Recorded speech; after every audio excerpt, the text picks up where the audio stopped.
नमस्कार, मैं हूं करमवीर और आप देख रहे हैं फॉलो अप। इन दिनों देश में कई नए विचित्र घटनाओं ने अपनी खासा अहमियत बना ली है, जिसे आने वाला कल इतिहास के तौर पर अपने आकलन के साथ देखेगा।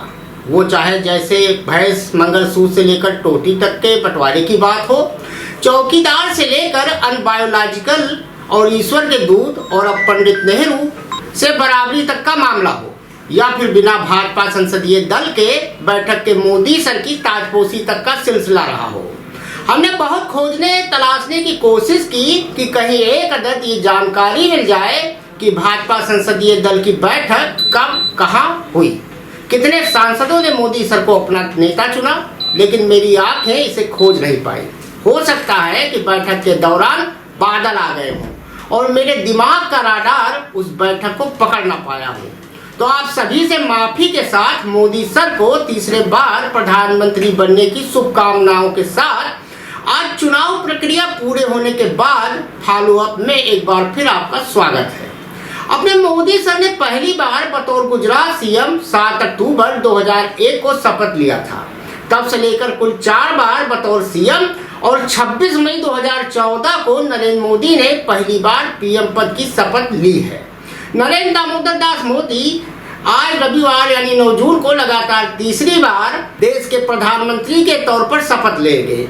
यानी कह सकते हैं कि अपने मोदी सर की नेहरू बनने की वो ख्वाहिश पूरी हो गई, जिसका सपना वो अरसे से पंडित नेहरू को गरियाते हुए देख रहे थे। हाँ, ये अलग बात है कि आजाद भारत में प्रधानमंत्री चंद्रशेखर को छोड़कर किसी भी प्रधानमंत्री के जीत का मार्जिन इतना कम नहीं रहा जितना अवतारी अनबायोलॉजिकल मोदी सर का, महज 1,52,000 जैसे तैसे। इसके साथ ही जिस तरह से इंडिया गठबंधन से लेकर सोशल मीडिया तक में एक सवाल विक्रम बेताल की तरह घूम रहा है, वो ये है कि अपने सियासी सफर के 20-22 साल के कैरियर में एकला चलो और किसी गठबंधन की बात तो दूर, अपने मंत्रिमंडल से भी चर्चा न करने की एक खास तरह की आदत से ग्रस्त मोदी सर जदयू के नॉर्थ पोल और टीडीपी के साउथ पोल को और इसके साथ ही 1-2 सीटों वाले छोटे दलों के साथ साधेंगे कैसे और कब तक। उसी तरह उनकी नई कैबिनेट को लेकर भी चर्चाओं का बाजार गर्म है। हर तरफ लोग यही बात कर रहे हैं कि इस बार किन चेहरों को एनडीए गठबंधन के साथ मोदी 3.0 सरकार में शामिल किया जाएगा। मिली जानकारी के मुताबिक मोदी के साथ 50 से लेकर 60 नेता मंत्री पद की शपथ ले सकते हैं। दरअसल अब की बार 400 पार और भाजपा के 370 पार के हवा निकलने के बाद इस बार भाजपा को बहुमत हासिल नहीं हुआ है और वो अटल जी के बाद एक बार फिर एनडीए के सहयोगियों के दम पर तीसरी बार सरकार बना रही है। ऐसे में एनडीए के सहयोगी दलों को भी कैबिनेट में जगह दी जा रही है। इस बार कुछ बड़े भाजपा नेताओं की कैबिनेट से छुट्टी होने वाली है, जिसकी वजह है संसद में अपने बड़बोलेपन के लिए मशहूर और अपने संसदीय क्षेत्र से गायब रहने वाले वो मंत्री जिन्हें जनता ने अब घर बैठने का जनादेश दे दिया है। इस लिस्ट में स्मृति ईरानी, अजय मिश्रा टेनी से लेकर राजू चंद्रशेखर जैसे नेताओं के नाम हैं।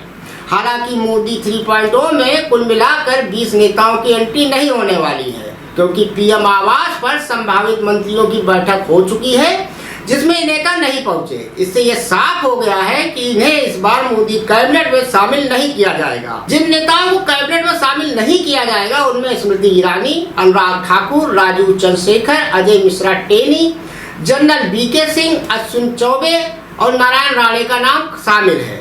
इसी तरह से अजय भट्ट, साध्वी निरंजन ज्योति, मीनाक्षी लेखी, राजकुमार रंजन सिंह, आरके सिंह, अर्जुन मुंडा, निशित प्रमाणिक, सुभाष सरकार, जान बालवा, नारायण राणे और भगवत करार को भी कैबिनेट में जगह नहीं मिली है। ये सब चुनाव हार चुके हैं। मंत्रिमंडल में अगर यूपी के संभावित मंत्रियों की बात की जाए तो इस सूची में सबसे वरिष्ठ नेता और देश के निवर्तमान रक्षा मंत्री राजनाथ सिंह समेत जितिन प्रसाद, पंकज चौधरी, अनुप्रिया पटेल अपना दल से, जयंत चौधरी रालोद और बीएल शर्मा का नाम शामिल है।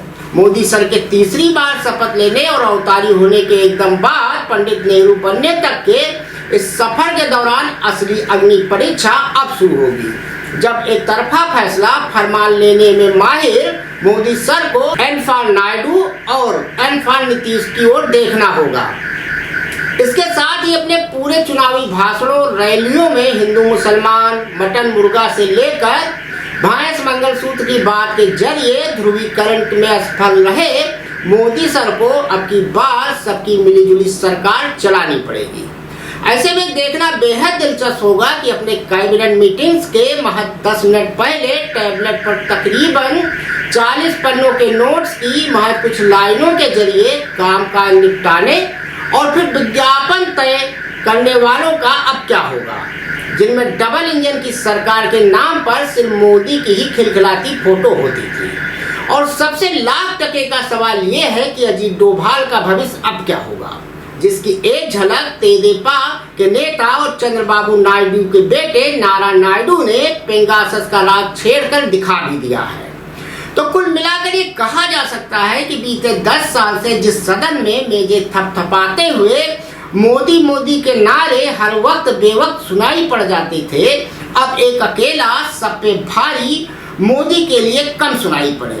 हालांकि आज तीसरी बार के शपथ ग्रहण के दौरान मोदी मोदी के नारे तो होंगे, लेकिन उतने जोश के साथ नहीं, जिसकी एक झलक एनडीए की बैठक के दौरान देखने को मिल भी चुकी है, जब धन्यवाद के लिए मोदी सर ने बैठे बैठे हाथ जोड़कर सबका धन्यवाद किया, इस उम्मीद के साथ किया था कि चौकीदार से लेकर अवतारी और पंडित नेहरू बनने तक की इस दैवीय प्रक्रिया में लोग खड़े होकर मोदी मोदी चिल्लाएंगे।